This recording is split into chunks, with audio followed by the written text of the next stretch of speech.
How's it going, everybody? Russell here. Welcome to the channel tonight, and thank you for tuning in.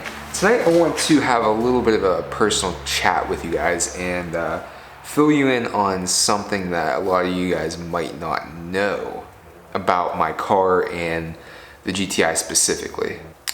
So the car is not wrecked at this moment or at this time.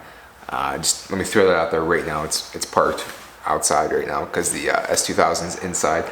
But here in the past summer, I was involved in a car accident. I was actually rear-ended, surprising, by one of my buddies, actually my roommate that I live with now, which we moved in after the collision, so we're still friends. But I just want to give you guys the story, what kind of happened, the concerns I have now about the car, and things along those lines. So let me just tell you the background of what actually happened. So me and my buddy were actually out, we were at the driving range hitting some golf balls, and we were leaving to go get some food, and we were on our way cruising, having a good time. I was in my car, he was in his car, and he was behind me, and there was a red light, a yellow light that I decided to stop at. He was behind me and he decided to go through it.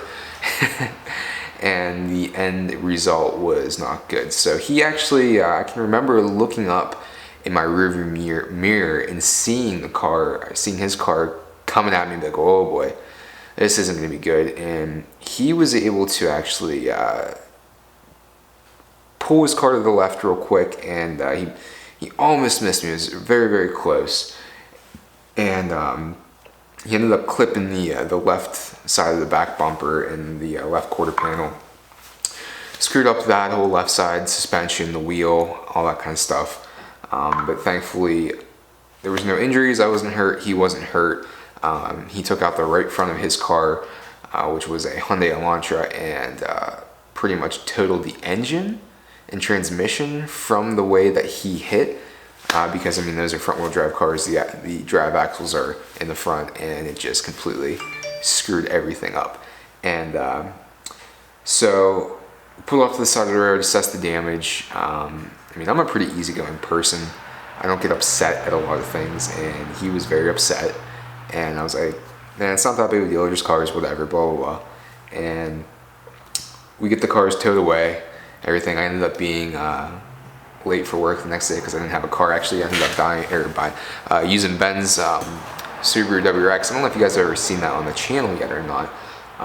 But so it took maybe about a week and a half for them to make a decision on if they wanted to total the car or not. And what I understood from my insurance company was that the damage had to be greater than, I think it was 65%, I think is what the insurance adjuster told me, and it was at 60%.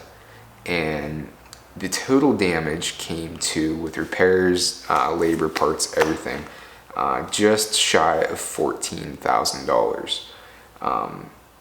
So they ended up not totaling it.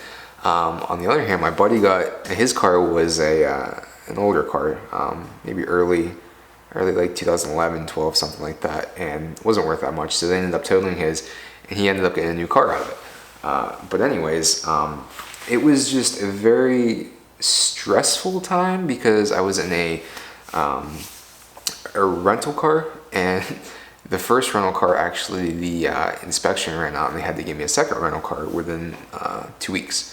So I had that for about a month and a half, and it's easy to get distracted with the GTI specifically and think, oh, it's not that great of a car. Like, I mean, these are just my thoughts. I think to myself sometimes, like, oh, I could have got something a little bit more expensive, something upgraded, something that has more power, something that's blah, blah, blah, all-wheel drive, two-door.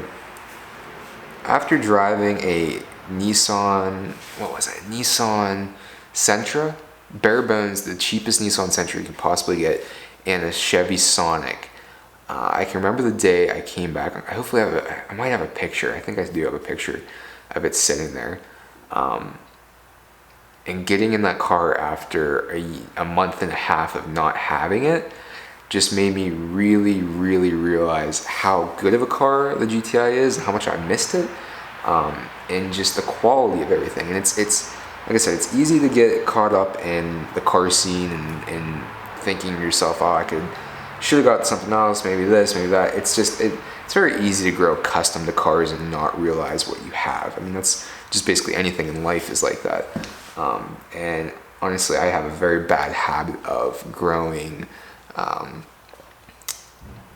I feel like I'm too content with my cars, or I'm too used to them, and I'm 24 years old and I've been through, this is my 9th car since I've been 16, so that just goes to show. But like I said, it just makes you really realize. So if you guys are watching this channel and you have GTIs, please take a moment and just don't think to yourself, I mean, there's probably guys watching this have Golf Rs. Don't think to yourself, oh, I should have gotten a Golf R. I'm an idiot for not getting a Golf R. My car's nothing, because it's not a Golf R. And but anyways, so I've been thinking, I mean, the miles keep racking up on that thing a lot. I drive a long way for work right now. I talked about that in my other video. You can watch it up here. I think I'm gonna try and split some of the miles, just use the GTI for work, and then use this thing for everywhere else around town to try and split up the miles. But it kind of goes back to what I want to do with the GTI, what my plans are with the GTI. I don't want to say I'm content with it right now, but I'm like, even going from this thing to the GTI is just, it's so different in the way the power comes on, the turbo feel. It's just, I got in that thing today and I've been driving this for the past 5 days. And I got in the GTI and was just like, holy smokes, this thing is so fast compared to this, which is naturally aspirated. This thing still has a good amount of power. But I don't want you guys to think that nothing else is going to be coming with the GTI. There are some other things I want to do.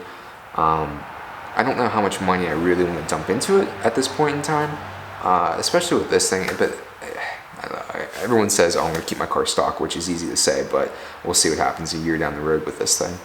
But if I traded the GTI in, I guarantee I would take such a huge hit because it was in an accident. It's going to show up that it was trailered away because the back wheel was flat and bent in.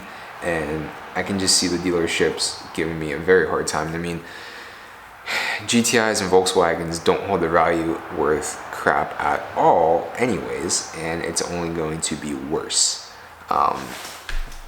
So if I did trade it in, I mean, when the accident first happened, I was so close to just saying, screw it, I'm trading it in, I'm gonna get something else, because that was in like June or July, and I only had the car for maybe 8 months, and it's like now I have this brand new car that I paid all this money for, and it's wrecked. I mean, don't get me wrong, the auto body shop did a fantastic job, and you can't even tell from the outside.